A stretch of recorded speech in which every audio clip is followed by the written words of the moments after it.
Hello viewers, മേരാ പ്രിയ ദർശകോ, എൻ്റെ പ്രിയ കാഴ്ചക്കാരെ, എൻ നൻപർകളെ, മേരെ സാത്തിയോ. I am giving you +2 English class, unit 3. Okay, അപ്പോൾ എക്സാമൊക്കെ ആവാറായി, മിനി ക്രിസ്മസ് എക്സാം. അപ്പോൾ യൂണിറ്റ് 3, അതിൽ നമുക്ക് യൂണിറ്റ് 3ലെ ചലഞ്ചസ് ഓഫ് ലൈഫ്, അതിലെ 3 വീൽ റെവല്യൂഷൻ, അതിലെ ആക്ടിവിറ്റി നോക്കാം. ഫസ്റ്റായിട്ട് കുറച്ച് സ്പീഡ് പോകാം. അപ്പോൾ first activity, what qualities do you think should an entrepreneur possesses? അപ്പോൾ എന്ത് ഗുണങ്ങളായിരിക്കണം ഒരു സംരംഭകന് ഉണ്ടായിരിക്കേണ്ടത് എന്നാണ് ചോദ്യം. അപ്പോൾ നമുക്ക് പറയാം, entrepreneur is one who sees an opportunity and puts conscious efforts to make its enterprises. അപ്പോൾ എന്താന്ന് പറഞ്ഞാൽ ഒരു സംരംഭകന് എന്തായിരിക്കണം? അദ്ദേഹം സീസ് ആൻ ഓപ്പർച്യൂണിറ്റി, ഒരു ഓപ്പർച്യൂണിറ്റി കണ്ടെത്തണം, and puts conscious efforts to make it an enterprise. എന്നിട്ട് അതൊന്ന് അദ്ദേഹത്തിൻ്റെ ബോധപൂർവമായിട്ടുള്ള അദ്ദേഹത്തിൻ്റെ ആ തിങ്കിങ്ങിൽ കൂടി അതൊരു സംരംഭമായി, നല്ലൊരു സംരംഭമായി ഉയർത്തിക്കൊണ്ടുവരണം. Then he should have courage, vision and other leadership qualities. അപ്പോൾ അദ്ദേഹത്തിന് എന്തൊക്കെ ഉണ്ടായിരിക്കണം? He should have the courage, ധൈര്യമുണ്ടായിരിക്കണം, ഒരു കാഴ്ചപ്പാടുണ്ടായിരിക്കണം എന്തിനെക്കുറിച്ചും. അതോടൊപ്പം തന്നെ എന്താണ്? ഒരു ലീഡർഷിപ്പ് ക്വാളിറ്റീസ്, അല്ലെ പറഞ്ഞാൽ ഒരു നേതൃത്വ പാഠവും നേതൃത്വ ഗുണം അദ്ദേഹത്തിന് ഉണ്ടായിരിക്കും. ഇതൊക്കെയാണ് ഒരു എൻ്റർപ്രന്യൂർക്ക് അത്യാവശ്യമായി ഉണ്ടായിരിക്കേണ്ടത്. അപ്പോൾ ഇതിൽ he should be willing to take risk. ഏതൊരു ബുദ്ധിമുട്ടുകളും കഷ്ടപ്പാടുകളും ഏറ്റെടുക്കുവാൻ അല്ലെങ്കിൽ കൈകാര്യം ചെയ്യുവാൻ അദ്ദേഹം തയ്യാറായിരിക്കണം. You know, so many risk in front of an enterprise. You should know about that. അതായത് ഏതൊരു സംരംഭം നമ്മൾ ആരംഭിക്കുകയാണെങ്കിലും നമുക്കൊരുപാട് വിഷമങ്ങൾ, ബുദ്ധിമുട്ടുകൾ ഫേസ് ചെയ്യേണ്ടതായിട്ട് വരും.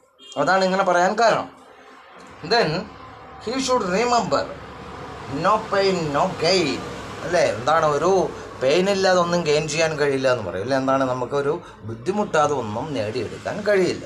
ആ കാര്യം എപ്പോഴും മനസ്സിൽ ഉണ്ടായിരിക്കണം. So an entrepreneur should have in mind what, ഈ പറഞ്ഞ കാര്യം മനസ്സിലായില്ലേ? അപ്പോൾ ഇതൊക്കെയാണ് ഒരു പ്രധാന കാര്യങ്ങളായി പറയുന്നത്. ഇനി ഇതോടൊപ്പം വേറൊരു ചോദ്യം വരാം. എന്താണെന്ന് പറഞ്ഞാൽ, what are your dreams in life? How do you plan to pursue your dreams? എന്തൊക്കെയാണ് നിങ്ങളുടെ സ്വപ്നങ്ങൾ? അത് നേടിയെടുക്കാൻ നിങ്ങൾ എന്തൊക്കെ തരത്തിലാണ് ശ്രമിക്കുക? അതുപോലെ ഏതൊക്കെയായിരിക്കും നിങ്ങളുടെ മനസ്സിലുള്ള പ്ലാനുകൾ അത് നേടിയെടുക്കാനായി? അപ്പോൾ ഞാൻ അതിൽ ഷോർട്ടായിട്ട് പറഞ്ഞു തരാം. അതായത്, my dream in life is to become a good engineer and a good person. ഇപ്പോൾ ഒരാളെ എന്തോ ആവാട്ടോ, എൻജിനീയർ ആവണമെന്നൊന്നും നിർബന്ധമൊന്നുമില്ല, എഴുതി വെച്ചിട്ടില്ല. അപ്പോൾ ഇതിൽ പറയുന്നത് നമുക്കൊരു ഫോർ ആൻ എക്സാമ്പിൾ അത്രയേ ഉള്ളൂ. എനിക്ക് എൻജിനീയർ ആവണം, നല്ലൊരു വ്യക്തിയായി തീരണമെന്നാണ് പറഞ്ഞിരിക്കുന്നത്.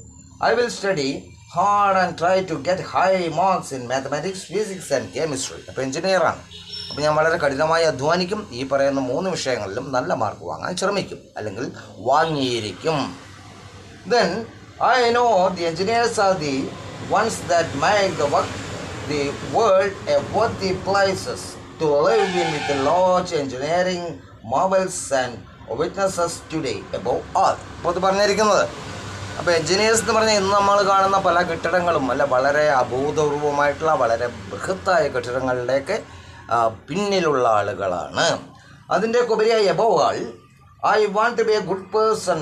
To that I can help my fellow human beings to live a life of comfort. അതുപോലെ നല്ലൊരു വ്യക്തിയായിട്ട് എനിക്ക് ജീവിക്കണം, എൻ്റെ സഹജീവികളെ സഹായിക്കാനായി. അപ്പോൾ ഈ വീഡിയോ നീണ്ടുപോവുകയാണ്. അപ്പോൾ ഞാൻ ഒരു ആക്ടിവിറ്റി മാത്രമാണ് ഇതിൽ തന്നത്. ഇനി ഇതിൽ ഒരുപാട് വളരെ ഇമ്പോർട്ടൻ്റ് ആയിട്ടുള്ള ഒരു ചാപ്റ്ററാണത്. So I will give you the continuing parts. Okay, then see U.